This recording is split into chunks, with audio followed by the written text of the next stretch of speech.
अस्सलाम वालेकुम जनाब। जिन्ने भी साडे वेखण वाले भरा ने जनाब अल्लाह पाक उन्होंने खुश रखे जी। साडा एक बहुत ही करीबी बहुत ही प्यार वाला दोस्त भी है भरा भी है जनाब। उन्हें ट्रीट दी सी वो अज आए हैं तुहाडे सामने बैठे ने अवैस साहब। अल्लाह पाक जनाब इन्हों बाहर भी कामयाब करे। कैनेडा तो स्पैशली सानू मिलन आए ने। असी भी छुट्टी की स्पैशल सिर्फ वीर वास्ते।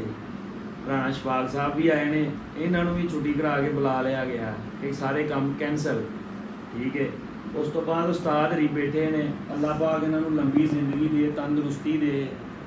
ये जनाब किसी तारफ के मुहताज नहीं। अपने भट्ट साहब अपने लाल भरा भट्ट साहब उमर भट्ट साहब ये जनाब उन्होंने वालद साहब ने और उन्होंने वालद साहब होने तो इलावा साढ़े सीनियर ने ठीक है। इस काम च साढ़े तो पहले दे ने। अल्लाह पाक इन्हों ढेर सारिया खुशियाँ दे जी। ये साडा सरमाया ने जिन्हें भी पुराने उस्ताद ने। बाकी दोस्त अहबाब ने नाल अवैस भाई वास्ते टाइम कढ़िया। कामी गुजर साहब ने ये जनाब वीर साडे नाल मियाँ साहब बैठे ने, चीमा साहब बैठे ने। उधरों साडा एक चौधरी आया बिहाड़ी तो वो बैठे ने नाल उस्ताद हरां दे नाल ठीक है। उधरों गुजर साहब बैठे ने परां। ਇਹ ਸਾਡੇ ਭਾਈ ਨੇ ਅਲੀਪੁਰ ਚੱਠੇ ਤੋਂ ਆਏ ਨੇ ਜਨਾਬ। ਇਟਲੀ ਦੇ ਵਿੱਚ ਇਹਨਾਂ ਦੀ ਆਪਣਾ ਵਰਕਸ਼ਾਪ ਹੈ, ਗੱਡੀਆਂ ਦੀ ਵਰਕਸ਼ਾਪ। ਨਾਲ ਤਾਰਫ ਕਰਾਂ ਦੀ ਜ਼ਰੂਰਤ ਕੋਈ ਨਹੀਂ ਹੈ ਲੇਕਿਨ ਮੈਂ ਕਹਿ ਰਿਹਾ ਹਾਂ ਰਾਣਾ ਸ਼ਫਾਕ ਸਾਹਿਬ ਮੇਰੇ ਸਾਹਮਣੇ ਚੱਲਦੇ ਨੇ, ਮੇਰੇ ਕੁਲੀਗ ਨੇ ਠੀਕ ਹੈ। ਉਹਦੇ ਨਾਲ ਭਾਈ ਅਵੈਸ ਸਾਹਿਬ ਬੈਠੇ ਨੇ और थोड़ा जिहा नाल करके मस्कीन गुजर बैठा महफिल की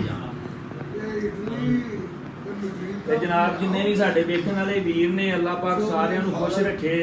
ये वीडियो सिर्फ और सिर्फ एक यादगिरी वास्ते बनाई गई है। कोई कमेंट लैन वास्ते नहीं, कोई लाइक लैन वास्ते नहीं है।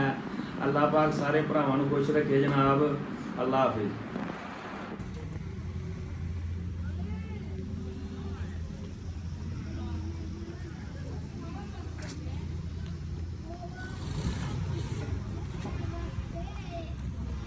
डॉक्टर साहब ना आले हो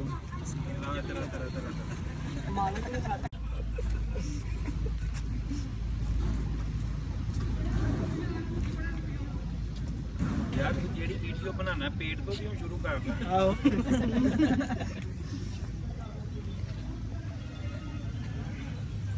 चक्कर ला के